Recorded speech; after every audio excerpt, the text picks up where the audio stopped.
O senador Flávio Bolsonaro falou hoje com a imprensa. Ele estava no aeroporto de Brasília, prestes a embarcar para o Rio de Janeiro, quando foi questionado sobre as mensagens com o banqueiro Daniel Vorcaro.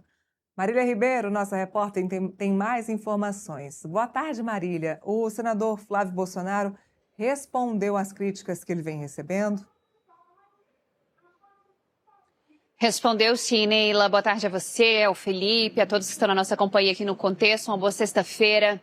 Neila, como você disse, o senador e pré-candidato à presidência da República, Flávio Bolsonaro, deixou Brasília na manhã de hoje com destino ao Rio de Janeiro. Inclusive, ele já chegou lá no estado. Mas antes de embarcar, ele conversou com a imprensa e rebateu ali algumas críticas que ele recebeu por conta da reportagem do portal Intercept, que trouxe então mensagens que foram trocadas entre o senador e o banqueiro Daniel Vorcaro. Entre elas, nós temos aí um áudio que Flávio Bolsonaro enviou a Daniel Vorcaro, fazendo uma pressão para que Vorcaro pudesse repassar recursos. De acordo com a reportagem do Intercept, o senador Flávio Bolsonaro teria recebido ali o valor de 61 milhões de reais de Daniel Vorcaro, que seriam destinados para custear o filme que está sendo produzido sobre a vida do ex-presidente Jair Bolsonaro, Neila.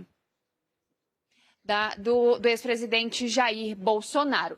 O que nós temos então? O que Flávio Bolsonaro falou? Ele rebateu então a fala do ex-governador de Minas Gerais, Romeu Zema. A gente lembra que Zema foi um dos primeiros ali a se manifestarem a respeito da reportagem.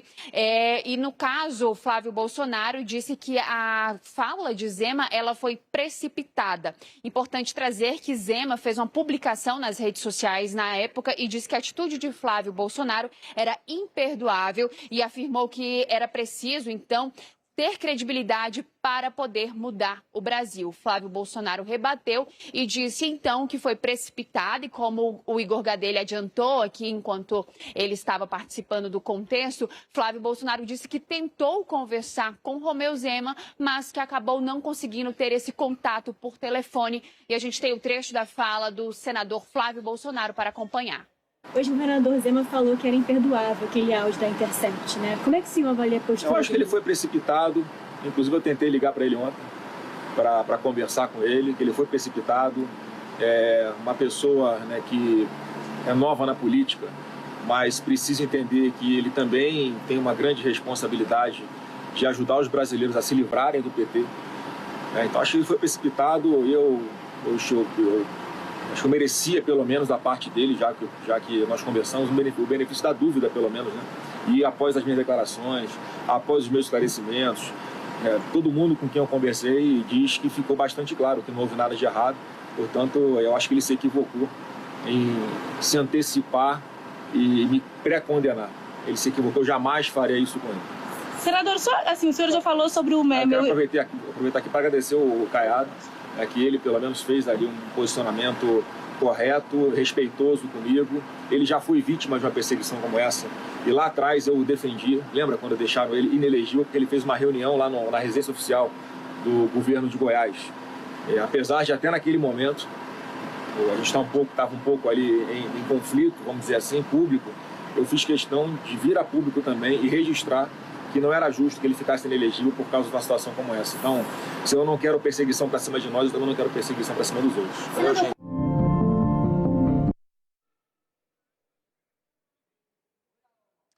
O material que nós acabamos de acompanhar, ele foi cedido pelo portal UOL. Neila, e agora então Flávio Bolsonaro ele vai seguir com a sua agenda que estava prevista para esse fim de semana. Ele vai participar então de agendas políticas em Campinas e também em Sorocaba, onde vai ter a participação do governador de São Paulo, Tarcísio de Freitas, e também do deputado federal Guilherme Derrite. Ele vai ter participação então sexta e sábado nessas agendas e deve fazer aí o lançamento da pré-campanha de Guilherme Derrite para o Senado Federal ainda neste fim de semana e também deve se encontrar aí com lideranças políticas. Neila. Muito bem, Marília Ribeiro, direto do Palácio do Planalto. Obrigada pelas informações. Deixa eu falar um pouquinho com o Felipe sobre todos esses assuntos que a gente trouxe aqui por último. Vamos falar sobre a fala do Flávio Bolsonaro hoje no aeroporto aqui de Brasília, bom, disse que o Zema foi precipitado, e de fato ele foi precipitado por alguns motivos. Aí é uma análise minha também. O Gadelha trouxe aqui para gente que o Romeu Zema está tentando se desvencilhar do Flávio Bolsonaro, mas achei uma forma um pouco atabalhoada, porque, como eu disse, até pouco tempo ele estava gravando um vídeo com o Flávio Bolsonaro. Isso acaba confundindo um pouco os eleitores, porque o Romeu Zema já vinha a público dizendo que a direita toda, independentemente de eleições, precisa se unir, até porque no segundo turno os candidatos precisam estar unidos para vencer o PT, porque, de acordo com todos eles, Romeu Zema, Caiado, Flávio Bolsonaro, o objetivo principal é vencer o presidente Lula, evitar a reeleição do presidente Lula. E aí ele vem agora a público, muito rapidamente, depois que saiu o áudio do Flávio Bolsonaro com o Vorcaro, dizer que é completamente contra isso, que abomina isso e que não está do lado do Flávio Bolsonaro. Em política, Felipe, isso custa muito caro. E aí o Flávio Bolsonaro rebate esse vídeo do Romeu Zema dizendo que o Romeu Zema é um cara novo na política, quis dizer que ele é um cara inexperiente, que não sabe lidar. Também não sei se é a melhor forma de dizer isso, mas que na política isso custa caro. Isso custa caro, sim, isso pode custar caro para o Romeu Zema num futuro muito breve, viu, Felipe? É interessante, Ira, essa sua análise que você fez em relação ao Zema, né? O Zema, ele resolveu, né, depois que o Flávio Bolsonaro foi divulgado o áudio do Flávio Bolsonaro, ele resolveu marcar posição. Opa, isso aqui é imperdoável, né? O que o Flávio Bolsonaro fez, pedir dinheiro para o Banco Master, para o Daniel Vorcaro, é imperdoável, eu não aceito, e falou que o Flávio Bolsonaro deveria esclarecimento à população.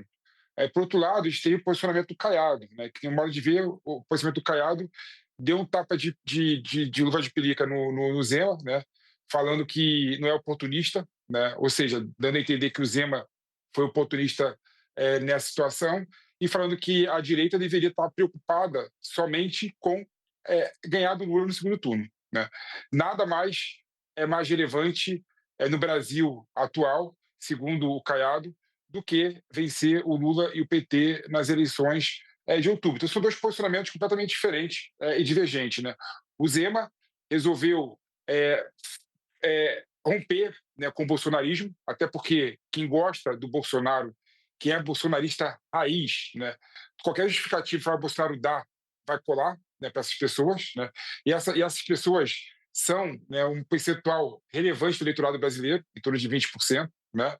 E o Caiado resolveu falar com a direita, né, e acenar com a bolha bolsonarista. Agora, como que isso vai surtir efeito nesse processo eleitoral, a gente vai saber só nas próximas pesquisas. Né? Eu não sei, por exemplo, né, se aquela pessoa que está cansada da polarização, cansada dessa luta entre bolsonarismo e Lula, não vê o posicionamento do Zema como um posicionamento melhor para ela. Né? Agora, se isso é suficiente para o Zema vencer, né, o Flávio Bolsonaro e o Caiado no segundo turno, eu creio que não. Né? Eu creio que, infelizmente, para o bem ou para o mal, né, o bolsonarismo é uma força relevante na política nacional e ela dita, né, as regras da política, ainda mais no momento polarizado como o momento brasileiro atual, foi em 2022, atual, e que deve ser ainda polarizado por um bom tempo, Neila. É exatamente isso que você disse, Felipe, é a política da exclusão.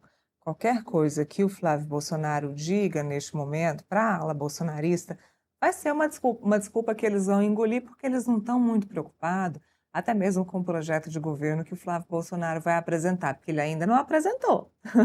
Então, eles não estão muito preocupados com o projeto de governo do Flávio Bolsonaro. A preocupação da ala bolsonarista é tirar o presidente Lula do governo, é não ter o PT ou o presidente Lula no governo de novo. Então, é uma política de exclusão. A gente vive hoje uma política de não quero esse, então vou votar nesse. Não é que o Flávio Bolsonaro seja um excelente candidato, não é isso. Ele tem a sorte de ser filho do Jair Bolsonaro e a sorte de que metade da população, 50 milhões de eleitores, não querem o presidente Lula no poder. Então, ele tem dois critérios muito fortes para vencer uma eleição. Então, qualquer coisa que ele faça pode passar batido, qualquer coisa, obviamente tem limite, mas muita coisa que ele faça pode passar batido até as eleições de outubro, porque muita coisa que o presidente Lula fez também são muito fortes. Então, acaba ficando elas por elas, e é por isso que eu acredito mesmo que isso que aconteceu ontem, do vazamento do áudio, essa relação do Flávio com o Daniel Vorcaro, vai abalar momentaneamente a campanha do Flávio Bolsonaro e que até outubro as coisas vão se contornar, porque o posicionamento do eleitor ele já está determinado. Sem contar, claro, esse eleitorado autônomo e independente que o Felipe citou, que ainda não sabe em quem vai votar, e a gente vai trazer isso aqui hoje também no contexto para vocês, porque a Quest, a última pesquisa Genial Quest que foi divulgada nesta semana, trouxe que essa parcela da população é quem vai determinar as eleições deste ano, porque a gente já está aqui numa eleição polarizada. Metade do país vota em Bolsonaro, metade do país vota no presidente Lula, então quem define é quem está aqui no centro. E esses eleitores autônomos e independentes estão esperando passar o tempo, chegar bem pertinho das eleições, para ver o que vai acontecer até lá, para ver em quem eles vão votar, em quem quem vai ter menos escândalo até lá. Quem vai ser a pessoa que vai passar confiança até outubro para essas pessoas que têm tempo. Essas pessoas têm até outubro para escolher o seu voto, Felipe. Então, pode acontecer escândalo de um lado, pode acontecer escândalo de outro, que essa pessoa aqui está esperando. Ó, esse eleitor autônomo, independente, está esperando até outubro para definir o seu voto. A gente tem metade, praticamente metade dos dois lados, e o eleitor aqui do centro que vai definir essa eleição, na última pesquisa Quest, desta semana, divulgada nesta semana, mostra esse eleitor indo mais para o caminho do presidente Lula, neste momento. Então, as próximas pesquisas que mostrarem a intenção de voto desse eleitorado, certamente vai mostrar esse eleitor indo para o caminho do presidente Lula por conta desse escândalo. É uma pesquisa momentânea, vai mostrar uma fotografia. Então, quantas pesquisas a gente ainda vai ter até outubro? Muita coisa vai rolar. Vai ter artilharia da direita, vai ter artilharia da esquerda, e eles vão ter que trabalhar por esse eleitor independente que você citou muito bem, Felipe. Olha, a questão da política é muito dinâmica no Brasil, né? Você vê que as coisas mudam, né? Dia após dia as coisas mudam, né? Política no Brasil é melhor do que qualquer obra de ficção lá de Hollywood.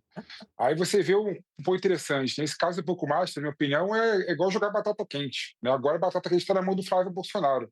Mas nada impede que daqui a uma semana, daqui a alguns dias, a batata quente caia na mão, por exemplo, do governo, né? Caia na mão de alguém do PT, né?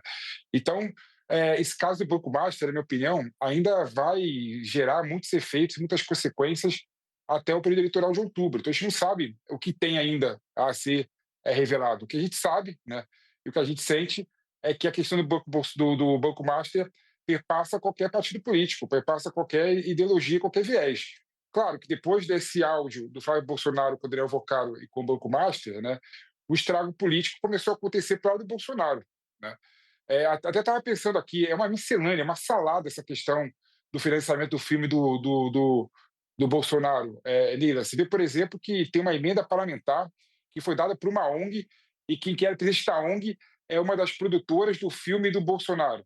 Aí você vê, por exemplo, o Flávio Bolsonaro falando recentemente numa entrevista que o dinheiro do Banco Master, do Daniel Vocaro, foi por um fundo que quem geria o fundo que o dinheiro foi é o advogado imigratório do Eduardo Bolsonaro nos Estados Unidos, né? Ou seja, ainda pode ter muitas questões, muitas camadas em relação a esse assunto, né? Inclusive o STF e a Polícia Federal está investigando, né, a Polícia Federal no caso, né, a possibilidade desse dinheiro ter ido para o Eduardo Bolsonaro sobreviver nos Estados Unidos, né? Ou seja, então tem muitas camadas que ainda pode se desenrolar e pode prejudicar politicamente, além de juridicamente, a candidatura do Flávio Bolsonaro. Mas eu não creio que vai ficar somente no PL e no Flávio Bolsonaro, não. Com toda certeza, irá macular outros políticos da esquerda e do centrão. Mas tem uma questão, Neira, que é importante destacar aqui, colocaria, que é o seguinte, né? Você vê que o Lula, há 2 semanas atrás, estava com um problema muito grande de popularidade, né? Inclusive tendo problemas no Congresso Nacional para aprovar projetos prioritários dele, do governo. correto? E eu sinto que isso aconteceu porque o Centrão ficou do lado do Flávio Bolsonaro. Né? Por quê? Porque viu e precificou que a vitória do Flávio Bolsonaro era iminente. Agora, Neira, pode ser que mude o cenário político no Brasil. Né? Pode ser que o Centrão veja a possibilidade do Lula ser reeleito. E, com isso, o Lula pode ter força no final do mandato dele para conseguir aprovar projetos prioritários, como Vida Jornada 6x1, como, por exemplo, a PEC da Segurança Pública. Isso pode mudar a popularidade do governo também. Então, a questão do Banco Master pode também influenciar, além das eleições, influenciar o momento atual da política no Brasil.